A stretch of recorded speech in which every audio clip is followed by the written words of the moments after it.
Baroness Benjamin.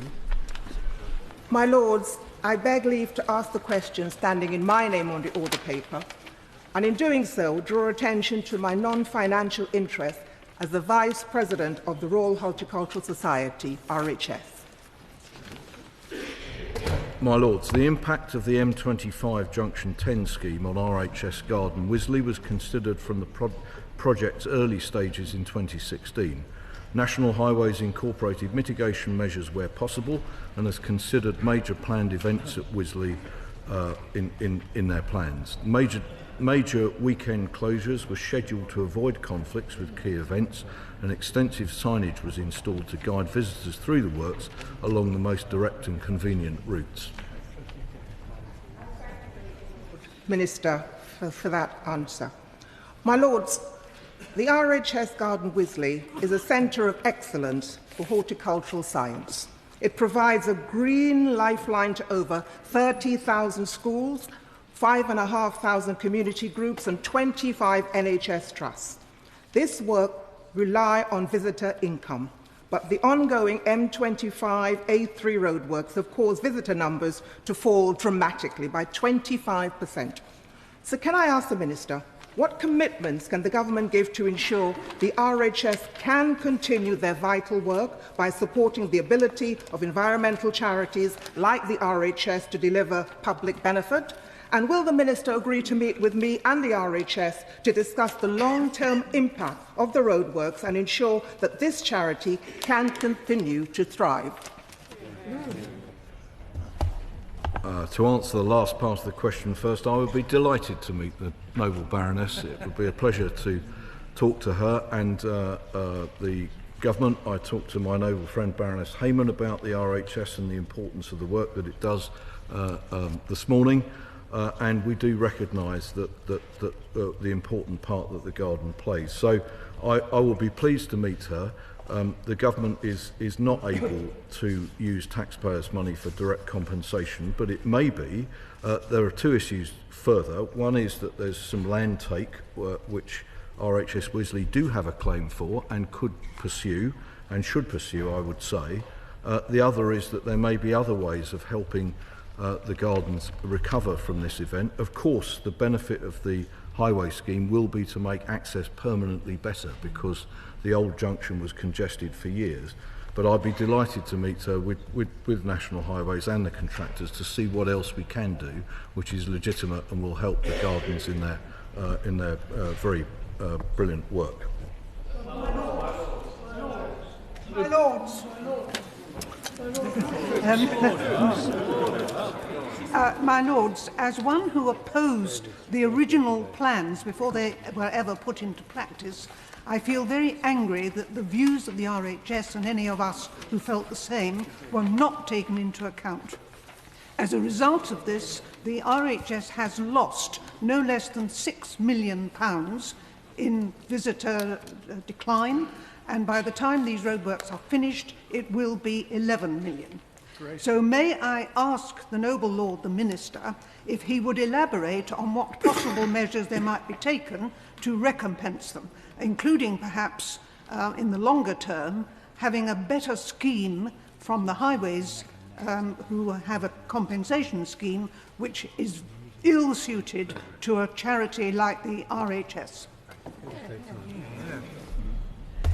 The questions about compensation schemes are obviously questions about the wisdom and appropriate use of taxpayers' money.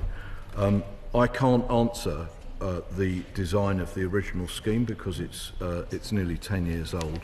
But as I said to the noble Baroness Benjamin, I'm very happy to sit down with RHS and National Highways and the contractors to see what else we can do, and in particular a better future for visitors and more visibility of the gardens and more signage and so forth when the works are completed.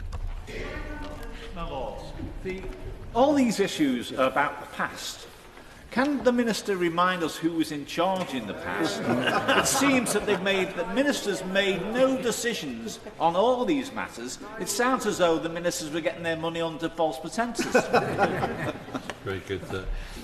Well, that's an easy answer, isn't it? It was the previous government, and it wasn't the government of this side of the House.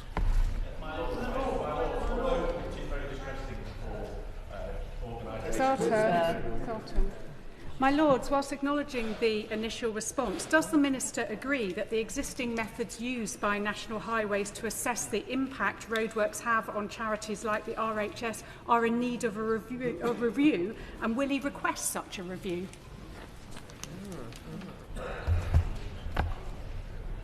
I'm not sure that the procedures are appropriate or not, but what I will say to the Baroness is I will go away and get the department to look at those in order to see whether in my view they are appropriate or not.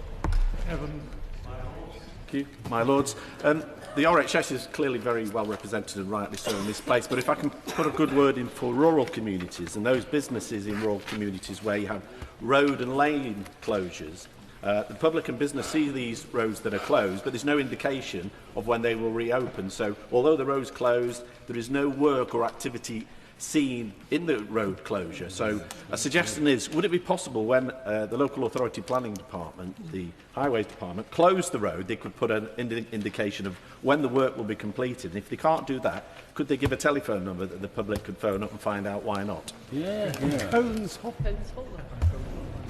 Yeah, I'm not going to go down the Cones hotline route. I don't think that didn't seem to be a tremendous success. That point is well made, and it's a continued frustration for people, for drivers of all sorts, that apparently unattended roadworks last for so long.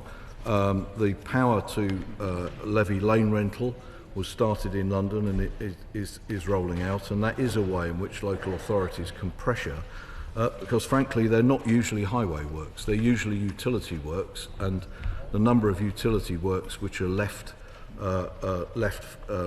open for a long time is legion. So there is a point there, and lane rental is one of the solutions to it. My Lords, does the Minister... My Lords, I live down the A3, so I use junction 10 quite frequently. Can the Minister confirm that we've actually seen the last full weekend closure of that junction? This is a new version of doing travel information in the House. I believe that there is a closure in April. The Noble Lord will probably know where Painshill is better than I will. And then there are planned to be 4 more, one on the M25, 3 on the A3, and that will be it, so far as I understand. I understand the works, perhaps the Noble Lord could confirm this, the works are due to continue until 2026, in the middle of 2026. Is that the case? And returning to the Royal Horticultural Society, what assessment has his department made of the effect on the long-term sustainability of the gardens after such damage to their visitor numbers? The works on the M25 will continue until this autumn. I believe the works on the A3 will continue to 2026, and they have been delayed by bad weather. I'm sure that if the Noble Lord asks hard enough, he'll discover whether his colleagues in the previous government did that assessment about the RHS. We inherited this scheme.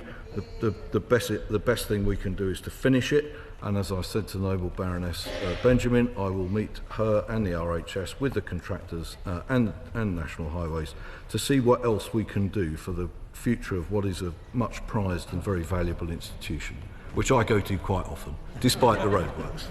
My Lords, does the Minister accept that the Highways Agency, as the client, has a major responsibility for ensuring that roadworks are undertaken as quickly as possible, and the massive level of disruption on our national highway network affects individual drivers but also actually commerce travelling around the country? What are they going to do about improving the performance of the contractors and also ensuring much shorter times of works on these roads?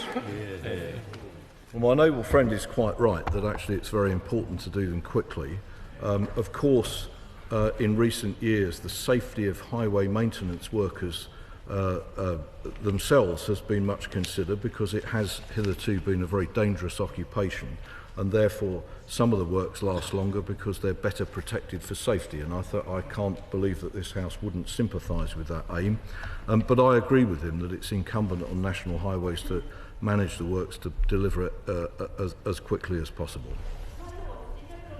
Talked about lane rental being rolled out. It's been being rolled out for the last 20 years, hasn't it? When is it actually going to operate? Very good. I will be very happy to write to the Noble Baroness and tell her exactly what the position with lane rental is. It is complex, it needs administration, but the intention of it is to force particularly utilities to do their work in an effective and timely way.